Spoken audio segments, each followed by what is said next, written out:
Hello, my name is Kay Aubrey-Chimene, and I'm the director of Photonic Therapy Institute, your host for this Light Therapy for Animals Summit. My guest this session is Ann Jost from Care for the Horses Equine Rescue in Sierra Vista, Arizona. Ann and I became good friends many years ago through her equine rescue efforts. Her horses and the horses that she's helped others to foster have been taking part in our classes and helping to teach my students how to use light therapy. And through that process, Ann started using light therapy and teaching her volunteers how to use light therapy for the horses in their program. She's here today to share a number of their stories and how light has really benefited Care for the Horses. Welcome, Ann. Thank you for having me.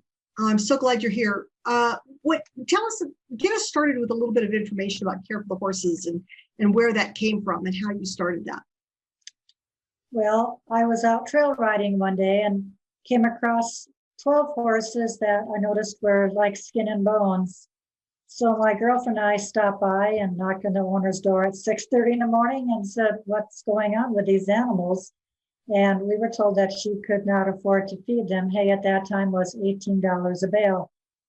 So we wanted to work with the owner and we raised money, and that is how Care for the Horses started. And we named it Care for the Horses because that's what we had planned to do.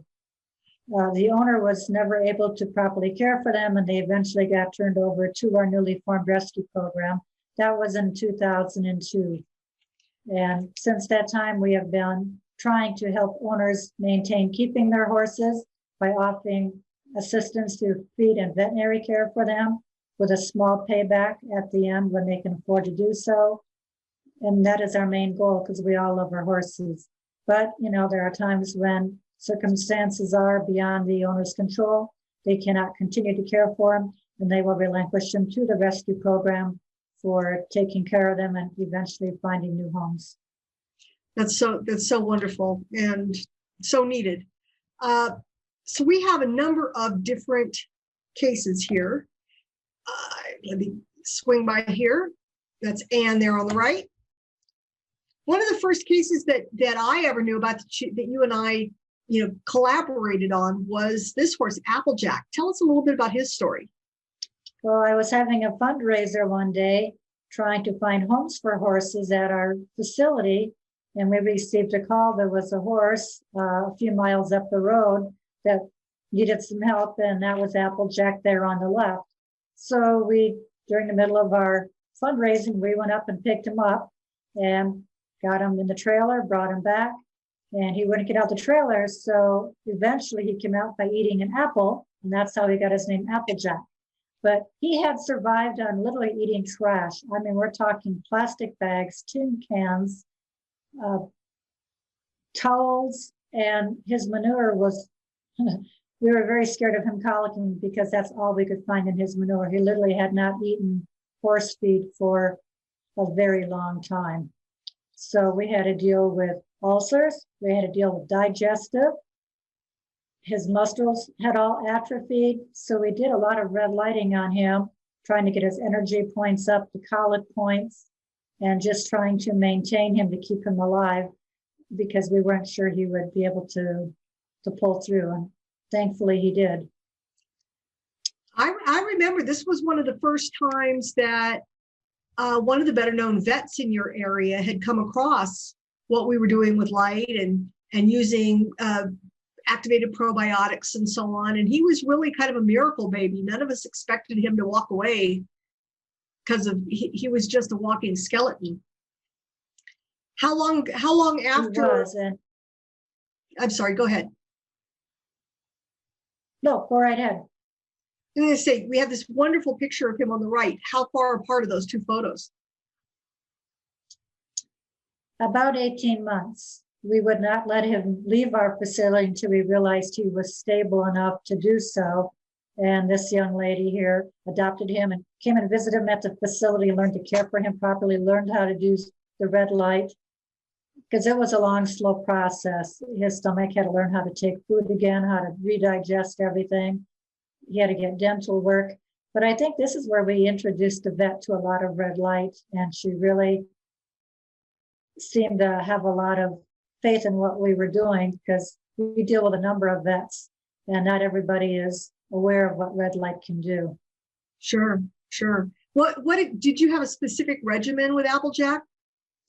We did the 9 energy points. We did a lot of the digestive points, and we would do that every day. And of course, our volunteers and the lady who adopted him all had to learn that and continue that once he was adopted. But like I say, it was an 18-month recovery process. Well, that's actually pretty good for a horse that was a body score of like 1 or 2. It was terrible. It was terrible. Yeah. He's one of our miracles. So let's look at, one of the days that we were out there teaching a class, we had another case come up just while it always seems to happen luckily this time while we were there. This was a little sweetheart named Chico. Tell us about Chico. Chico at this point was probably about 18 years old. He's one of our mascots that we keep. His owner was going through a difficult situation and wanted to give him to the program to make sure that he would always be taken care of and not taken to an auction or abused. So Chico came to us, and we still have him in our program today. And this has been probably 15 years now. And on this particular day, it was very hot and he colicked. And I'm so glad that you and Karen were there and were able to help, because at that time, we didn't have the big red lights. And you were helping us get through that colic. And he did pull through.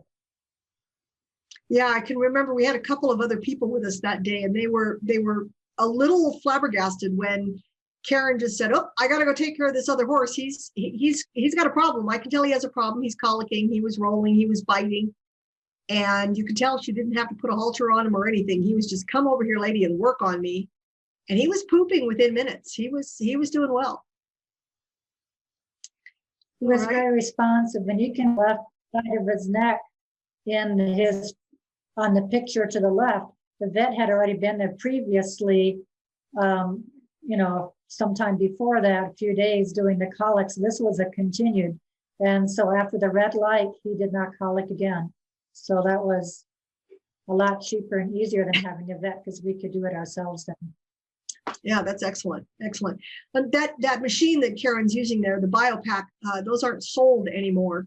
But that was really one of the very first LED red and infrared light therapy tools on the market, dating back to the late 80s, early 90s. And that's what made a believer out of me and my partner Karen, and then eventually you. Right, and you can tell she's got the pack on, and it's a little more cumbersome. The torches are so much easier and portable to always have with you, and you can still do the two different points at a time. That's okay. It worked. All right. So then, it seems like a couple of times you've had to take on some cases that were really, really horrific. These were babies. Tell me about these two. These two were abandoned in the desert. They're actually called Arabian foals. That just, the one couldn't stand up. We literally had to lift it up. This is actually the horse on the left standing in the trailer. That's now down on the ground. He went down here really fast. It was a long, hot ride for him to get down to 5 hours to us. He had infections in his knee. He had just so much going wrong with him. We really didn't even know what it all was at first until we had, spent quite a few weeks evaluating. They had equine herpes, they had ulcers. The one on the laying down the ground, he had a lot of ulcers and other issues. So we just had to keep evaluating. I think you were here a number of times helping us try to sort it all out, because they were dehydrated, starved, infections, herpes. It was just a lot. Luckily, there were people on both ends that really stepped up. People up in the Phoenix area, and people down here that made sure that these babies made it to you. Correct. It was a really combined effort. Thank goodness. And then of course we had to make sure we had all the full every milk for them to have required, like every 2 hours. You would have to lift the one up to feed it. It was a lot of work, but well worth it to see them come around. So this was the one that was on the ground that had the punctured knee. You can see quite an infection there. What was the process with him? Well, he had quite an infection when he was down the ground. We were not sure that he would pull through. So his infection in his knee actually went to the whole body. So we did a lot of red light treatment on that wound, trying to help the infection come out. Did a lot of points on its body to help energize him, to get him up. And, the picture on the right is maybe 2 or 3 weeks later, and he was finally able to get up. We were able to take a bandage off. The knee had come down and just had to be maintained at that point. But, it was pretty intense doing therapy on him, trying to get that infection out of his whole body. Yeah, I seem to remember you were like packing it with clay to help draw. And yeah, he was scary. It was touch and go with him. It really was. And they had worms too. I mean, and sand, just from the little bit that they were out there for those, I don't know if they were out there a week or two, but in the intense heat, the dehydration, everything just was not helping them at this point. And there's not exactly a lot of forage or decent food in the desert in Arizona. So, but it worked out. Here's 2 months later, both foals. Just amazing. Yeah, 2 months later. And where did they end up? They are actually located here in the Hereford area. They got adopted by some of the volunteers that were working and handling with them, and they just fell in love with them. And look at them there. They are just energized, athletic. You would never know that they were so close to death. It's just amazing. And these people do continue to do some of the red light with them as things come up that they need to address, because they've learned to like the light and have seen what it can do. I love seeing pictures like that. So beautiful.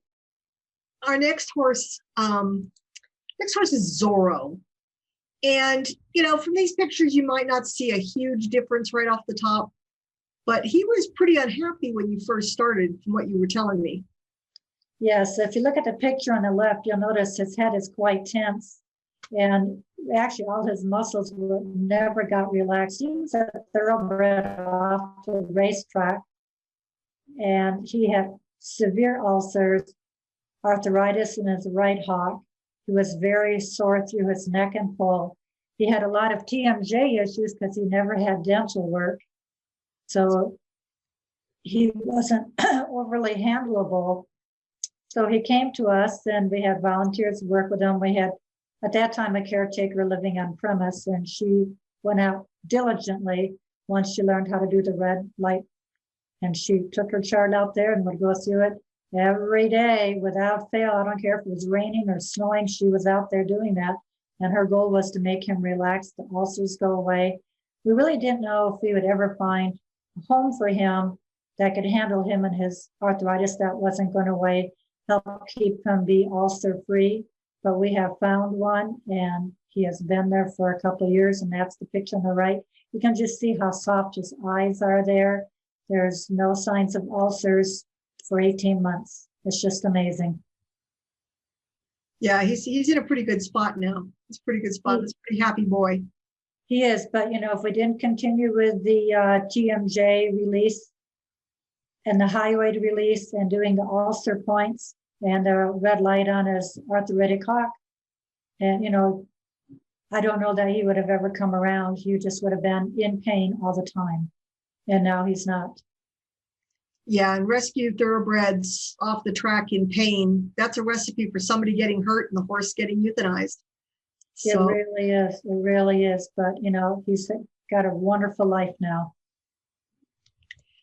Well, it seems like Care for the Horses seems to attract babies, and babies in pairs. This was another case. Here, the woman on the left with the foal in the stall, that's another one of our certified light therapists and instructors, Tammy Blake. She's up in the Phoenix area. And I remember her calling me in tears going, okay, I got to go work on this baby. Where is it? And So tell me about this. What happened with these two? Well, the little guy on the left was a Salt River foal. They're wild horses that are up on the river up towards Phoenix.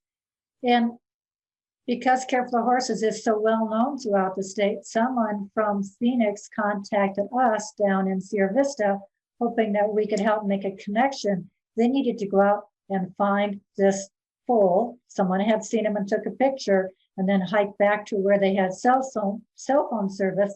Then we had to get a rescue party out there to find him. So we were contacted. Well, we're 5 hours away, so we made phone calls and got a team together up there, working with another rescue that the original people didn't know about. And so we were able to get them to go out, and they found this foal. They put him in the back seat of the car and drove them to their rescue to take care of them. And again, they didn't think he would make it either, because, you know, he was not very old. And so Candy there is doing a red light. She got the call to go out there and work with him. And there he is on the right. He's looking up and chipper and full of energy. And fortunately, they had another rescue foal that was about the same age. I don't know his background, but they became very good buddies. Well, and for me, what's astonishing about that story in this picture is this is a wild horse. This is a wild foal. It is. And look how it's just absolutely letting Tammy work on it. She told me that it nuzzled on her and just recognized that she was trying to help. And that's pretty astonishing for a wild horse that quickly. So that was pretty wonderful. Very much so. And the fact that he was so young, I don't know what happened to his mama, but, you know, to put him in the backseat of a car, he had to be pretty weak to allow that to happen. Definitely. And then, of course, he didn't have a mama. So the rescue up in Phoenix got him a giant teddy bear that he could cuddle up to. And then he kind of attached himself to the people that were coming and helping him. That's good. I wish I had a picture of him with the teddy bear. That'd be great. Yeah. Yeah. But there he is with another playmate, and they grew up together. And I don't know if they got adopted together, but it's just amazing how he went from, you know, being so weak and on death's bed to being all healthy again. There was another one that you took on there at Care for the Horses. This was Socks. Yes, Socks is actually a starvation case. He had a body score of about 2, and you really can't tell by the pictures, but he had gone a long time without eating, and while he was in Mama's womb, she was also starved. So he had a lot of muscle atrophy. He really couldn't get up. This is a picture of him on the left after he got up. But sometimes it would take hours to get him up. His muscles were so weak. So we had a volunteer that came out and did red light therapy 2 times a day, sometimes 3. And he would put the light on his hips, different energy points where we thought he needed the help.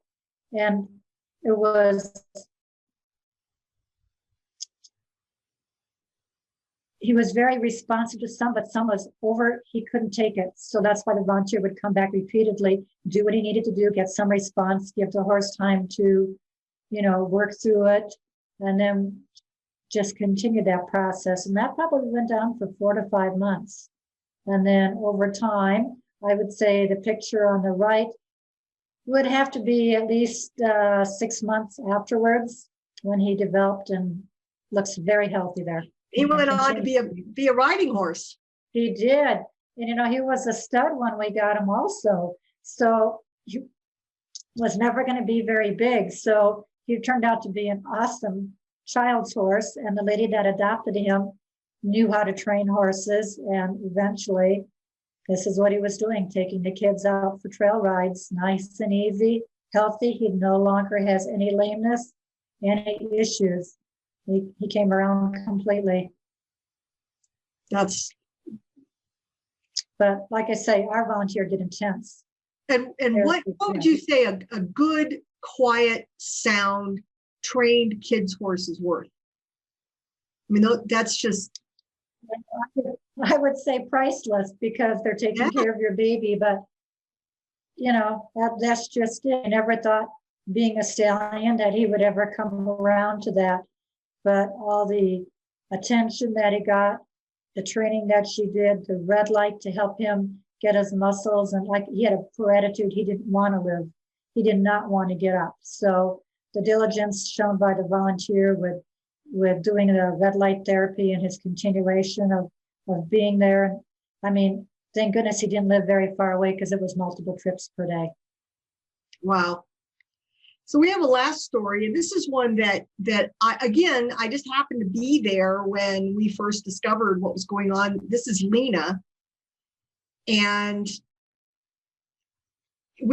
she'd been brought in. She was obviously a gorgeous mare, and we noticed as we were doing a body evaluation on her that her hindquarters were atrophied. When you stood her right next to each other, it's harder to see in this picture because of where the light is.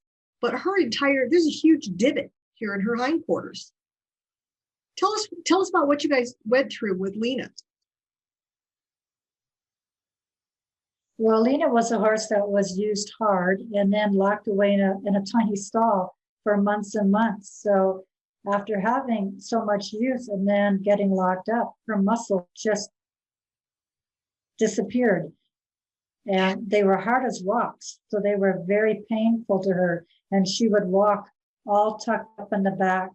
And you can see in the picture on the right, her back doesn't lay nicely. She had her feet all tucked underneath her all the time because it was so difficult to walk.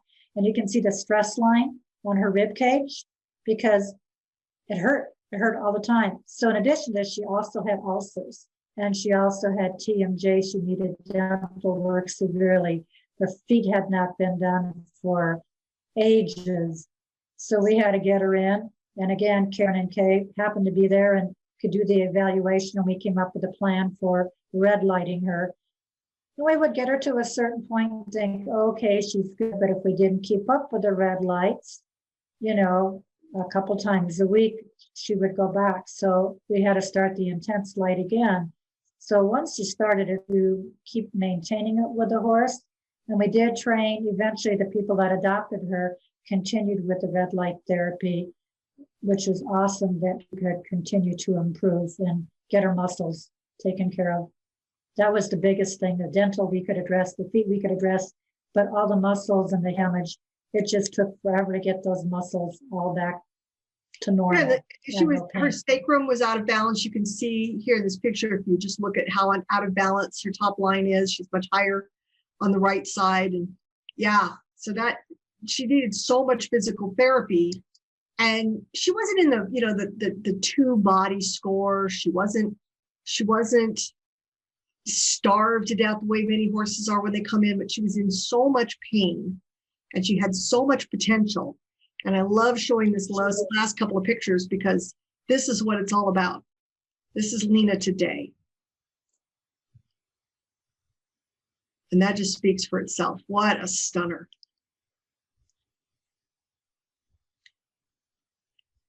Looking back, I know yes, and she turned out to be a really nice. Go ahead.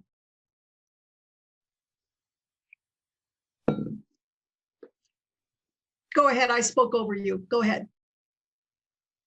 Well, I said the young lady there that adopted her continued with her physical therapy, her red lighting, and getting her to the point where she looks on the right like she does today. I mean, look at the muscles, the relaxation. You can just see how her muscles are relaxed and just beautiful. I mean, this is what every horse should look like. Exactly. So looking back on cases like this, and I know you've had many, many more that I was never involved in, and you've had them on your facility while you had it, you have them in foster homes. If you had to ballpark how much money, veterinary care money, you saved by having red light therapy available on site, where would you estimate that to be? Oh gosh, I can't even give an estimate on that because ulcer medication can run between $600 and $800 a month. Many of these horses would need 2 to 3 months to get over. So you're already talking $2,400 there, right there for medication that you really don't. When you get the medication, it presents other problems in the horse's system. So doing the red light, we were able to save that. And we had over 300 horses, and I would say most of them had emotional stress, physical stress, starvation, sand. They all pretty much came in with ulcers. Also, the dental work was always the key. So we could able to release the tension in their jaws, so in the TMJ area, so that they could relax and eat rather than having to be taking bute or some other kind of pain medication. Which just added the ulcers, right. Right. So it was a vicious cycle. And we finally would get the vet to come out. We would evaluate the horse for a week, kind of decide what we physically saw, what we were able to kind of diagram and come up with the horse, what we felt was the issues that needed to be addressed. The vet would come out, confirm, make sure that we were on the right track. But then we got to the point that she would say, do the red light. And now that's a lot of what she says to us is do the red light. She has seen it work. And, we just don't give meds if we don't have to. So between, boy, I couldn't put a number on it, Kay. I would have to say hundreds of thousands with 300 horses. I believe it. Yeah, we estimated once in 1 year here at the ranch, when we had a number of rehab horses in, I sat down with my friend, the veterinarian, and he and I were partners in a lot of this. And he estimated that if I'd had to pay him for many of the services that we were able to bypass because we were able to take care of them ourselves, it would have been $30,000 to $40,000 that year in veterinary care for the horses that we had in rehab. So just the investment in time and red lights are so affordable now. It's just for me, it's a no-brainer. And I know that it is. And go ahead. Continue. Sorry, go ahead.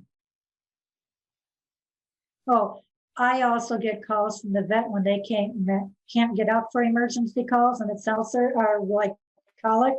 They will call me to go out with my lights and evaluate and do some red light therapy on them and make horses don't have to have a vet call, which is nice. So we can help the owners that way too.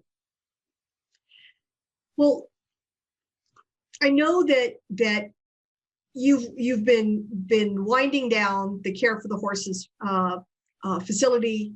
You now are using foster homes. We're one of the foster homes. We have one of your very, very late 30s old mares that some of our students have seen in our videos, Old Liberty. But Care for the Horses is still accepting donations to help other equine rescues and in emergency situations. Is that still available? Yes, it is. We still are taking donations for that because we will probably still be operating at least another 2 years, as we have 4 horses that are in permanent foster homes, such as yours, that we need to continue to maintain and provide, care, feed, different things that come up with the horses. They're mainly all older horses.